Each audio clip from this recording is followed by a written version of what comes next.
आज सुनी गुरुवार की व्रत कथा। कथा के अनुसार प्राचीन काल की बात है। किसी राज्य में एक बड़ा प्रतापी और दानी राजा राज करता था। वह हर गुरुवार को व्रत रखकर दीन दुखियों की मदद करके पुण्य प्राप्त करता था। परंतु ये बात उसकी रानी को अच्छी नहीं लगती थी। वह न तो व्रत करती थी और न ही दान पुण्य में विश्वास रखती थी। इतना ही नहीं, वह राजा को भी ऐसा करने से मना करती थी। एक समय की बात है, राजा शिकार खेलने के लिए वन को गए थे।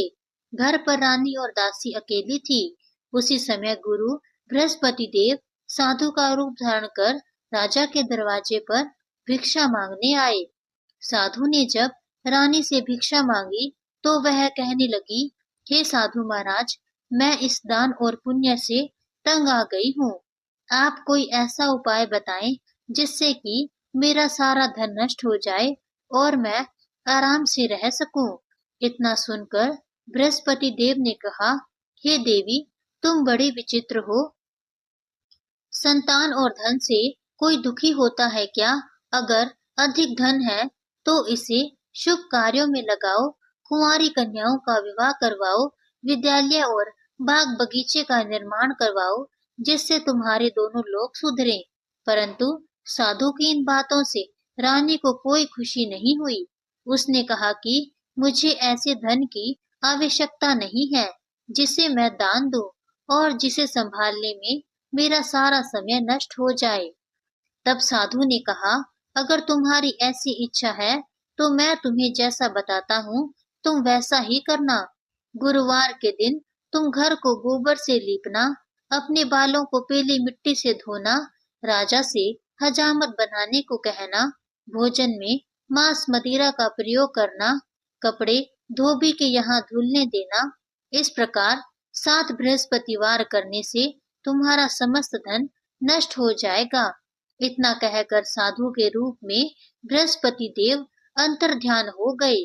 साधु के अनुसार कही बातों को पूरा करते हुए रानी को केवल 3 बृहस्पतिवार ही बीते थे कि उसकी समस्त धन संपत्ति नष्ट हो गई। भोजन के लिए राजा का परिवार तरसने लगा। तब एक दिन राजा ने रानी से बोला कि हे रानी, तुम यहीं रहो, मैं दूसरे देश को जाता हूँ, क्योंकि यहाँ पर सभी लोग मुझे जानते हैं, इसलिए मैं कोई छोटा कार्य नहीं कर सकता। ऐसा कहकर राजा दूसरे देश चला गया। वहां वह जंगल से लकड़ी काट कर लाता और शहर में बेचता। इस तरह वह अपना जीवन व्यतीत करने लगा। इधर राजा के प्रदेश जाते ही रानी और दासी दुखी रहने लगी। एक बार जब रानी और दासी को 7 दिन तक बिना भोजन के रहना पड़ा तो रानी ने अपनी दासी से कहा, हे दासी, पास ही के नगर में मेरी बहन रहती है, वह बड़ी धनवान है, तू उसके पास जा और कुछ ले आ ताकि थोड़ी बहुत गुजर बसर हो जाए। दासी रानी की बहन के पास जाती है। उस दिन गुरुवार था और रानी की बहन उस समय बृहस्पतिवार व्रत की कथा सुन रही थी। दासी ने रानी की बहन को अपनी रानी का संदेश दिया, लेकिन रानी की बड़ी बहन ने कोई उत्तर नहीं दिया। जब दासी को रानी की बहन से कोई उत्तर नहीं मिला तो वह बहुत दुखी हुई और उसे क्रोध भी आया। दासी ने वापस आकर रानी को सारी बात बता दी। ये सुनकर रानी ने अपने भाग्य को कोसा।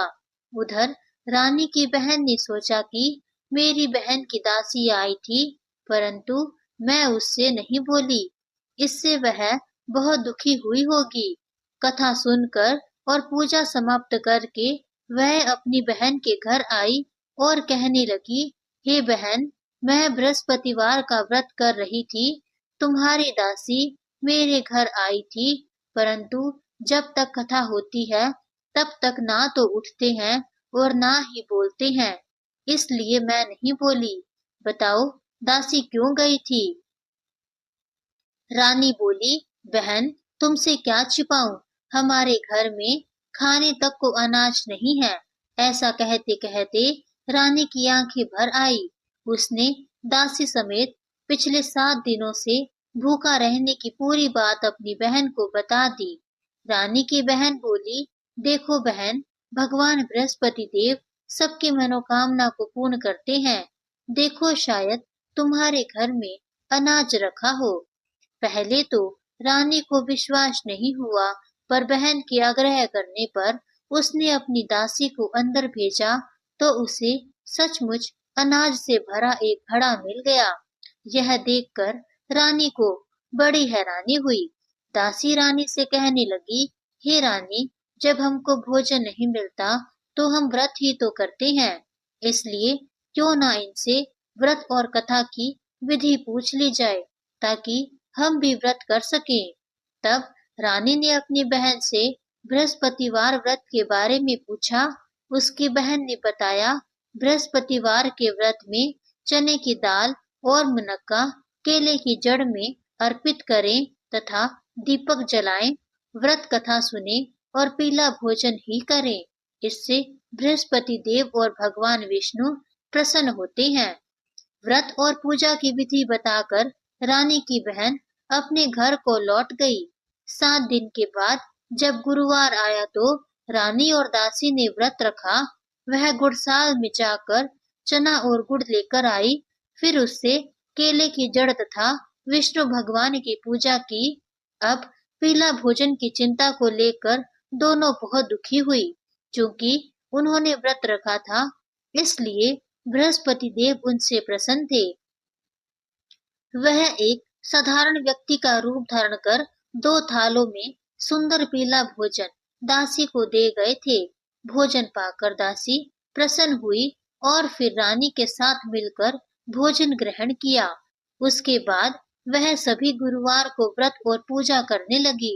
बृहस्पति देव की कृपा से उनके पास फिर से धन संपत्ति आ गई, परंतु रानी फिर से पहले की तरह आलस्य करने लगी। तब दासी बोली, देखो रानी, तुम पहले भी इस प्रकार आलस्य करती थी। तुम्हें धन रखने में कष्ट होता था, इस कारण सभी धन नष्ट हो गया था, और अब जब देव बृहस्पति की कृपा से धन मिला है तो तुम्हें फिर से आलस्य होने लगा है।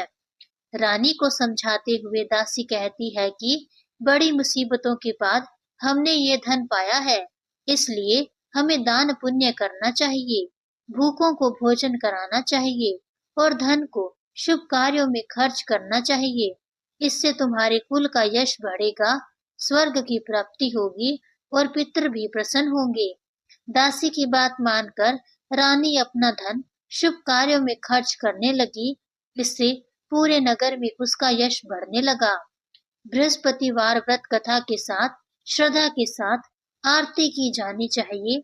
इसके बाद प्रसाद बांटकर उसे ग्रहण भी करना चाहिए। इसी के साथ बृहस्पति देव की कथा समाप्त होती है। अगर आपको आज की यह कथा पसंद आई हो तो इस वीडियो को लाइक करें, सबके साथ में शेयर जरूर कीजिएगा। धन्यवाद।